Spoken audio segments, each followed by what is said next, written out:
Bonjour, je m'appelle Luc Blondiot et je participerai mardi prochain à la table ronde consacrée à bâtir une stratégie durable grâce au digital learning. En préambule à cette table ronde, je vous envoie deux screencasts. Un premier sur les stratégies en matière de formation et les évolutions dans le domaine. Premièrement, je voudrais résumer ma vision par rapport au learning. Pour moi, tout parle d'une stratégie dans une entreprise, y compris tout l'aspect formation. Cette stratégie se décline en objectifs business. De ces objectifs business, on va définir quelque chose qui est fondamental en matière de gestion des ressources humaines, c'est les compétences qui sont nécessaires dans l'entreprise. Ce socle des compétences sera utilisé pour le recrutement. En matière de recrutement, on utilisera également d'autres leviers que sont l'employer branding, les médias sociaux et une politique de reward. Évidemment, quand on a engagé les personnes, après, il faut passer à leur développement. Pour le développement, pour moi, il y a trois piliers. Le premier, c'est le learning. On va beaucoup en parler aujourd'hui. Il y a l'aspect performance, qui en fait partie également, ainsi que l'aspect carrière. Carrière, pour moi, c'est réfléchir à moyen et à long terme ce que les collaborateurs veulent faire et ce dont on aura besoin à moyen et à long terme. Donc, pour moi, un plan de développement se décline à court, moyen et long terme.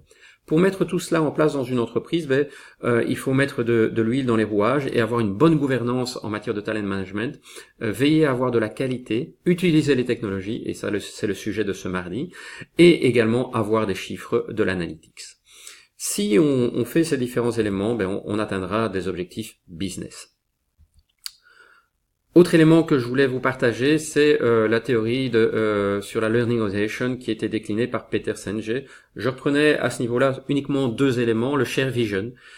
Je pense que, de nouveau, utiliser la stratégie comme socle en matière de formation, donc ça peut permettre de donner du sens à toutes les formations. Donc moi j'encourage, lors d'une formation, à toujours prévoir au début de cette formation ou en préambule à cette formation un lien entre la stratégie et la formation en question.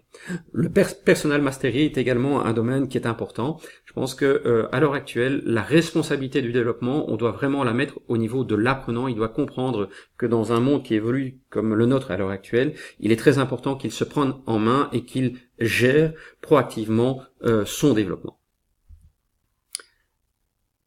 Tout cet aspect learning est fondamental et pourtant c'est pas facile à défendre dans les entreprises. Donc les deux slides qui suivent sont deux slides qui sont des études, l'une réalisée par Deloitte et l'autre par Towards Maturity, qui démontrent que les sociétés qui ont le plus d'activités et le plus une politique de learning organization ont des résultats qui sont tangibles au niveau du PNL, au niveau de la satisfaction des clients et de l'efficience. Donc n'hésitez pas à aller sur Internet chercher des informations à ce niveau-là. Ça vous aidera à définir votre stratégie en matière de learning et de montrer qu'il faut investir dans le domaine. En matière de tendance sur le learning, j'ai effectué en 2014 un benchmarking qui m'a permis d'avoir 5 éléments qui en sont ressortis. Le premier, c'est de nouveau que l'aspect de formation, il doit être bien aligné par rapport à la performance que l'entreprise recherche, et cette performance, elle est alignée par rapport aux aspects stratégie. Le troisième élément que j'ai souligné là-dedans, et c'est sur base de mon expérience aussi, c'est l'aspect projet. On a toute une série de projets dans une entreprise, donc quand on prépare le budget et le planning pour une année, comme par exemple vous êtes en train de faire pour l'année 2018, ces trois vecteurs sont trois vecteurs importants pour définir le plan de formation. Et je pense que le plan de formation doit être à 80% aligné par rapport à ces trois dimensions.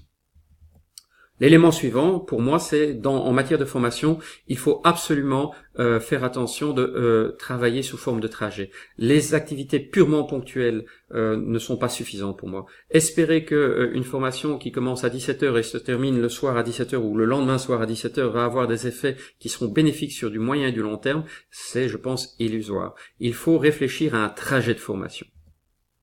L'utilisation des nouvelles technologies, si vous êtes présent mardi, c'est que vous y croyez, donc très important dans les évolutions actuelles. La co-responsabilité, le monde de la formation n'est plus une responsabilité unique et ne doit pas être vu comme ça dans les entreprises. Si on parle du 70-20-10, nous ne sommes que le 10, donc le 70 et le 20, ça se passe dans le business. Et le dernier élément, c'est que la formation, c'est également une dimension de changement. Et donc, il est très important d'estimer quel est le degré de résistance. Et en fonction de ça, d'adapter la dimension communication et de mettre les moyens en œuvre pour qu'il y ait une motivation, une clarté au niveau des apprenants, qu'ils soient vraiment ouverts à l'apprentissage. Je vous montre ici un trajet de formation que j'ai réalisé au niveau de la Ligue francophone de hockey ou d'une activité qui était très classique de 12 heures avec une journée complète plus 2 soirées. On a transformé cette activité de 3 étapes en une activité de 6 étapes et on a diminué le présentiel de 12 heures à 6 heures en utilisant les outils digitales. Vous pouvez y voir à la fois du screencasting, ce que je suis en train de faire, du testing et du webinaire. Donc, il est possible de faire évoluer les choses avec efficience en matière de formation. La dernière chose que je voudrais partager avec vous, c'est les évolutions, les tendances en matière de learning. Je pense qu'il faut moins de contenu, plus de qualité, qu'il faut être plus dans les cas pratiques, dans les workshops, dans le testing, dans le gaming, learning by doing, comme on dit, que il y a une nouvelle tendance qui est en train d'apparaître, c'est de faire du design, d'avoir une compétence de learning architect, de dessiner ce trajet de formation. On demande aux formateurs actuels de devenir plutôt des facilitateurs par rapport au groupe et d'être des content curators. Donc c'est de surfer sur Internet, de surfer dans la littérature pour aller chercher le bon contenu, la bonne information par rapport au groupe et aux objectifs de formation. On attend également beaucoup plus de proactivité de la part de l'apprenant lui-même, de son N+1 et de tout le business, des collègues, du field coach.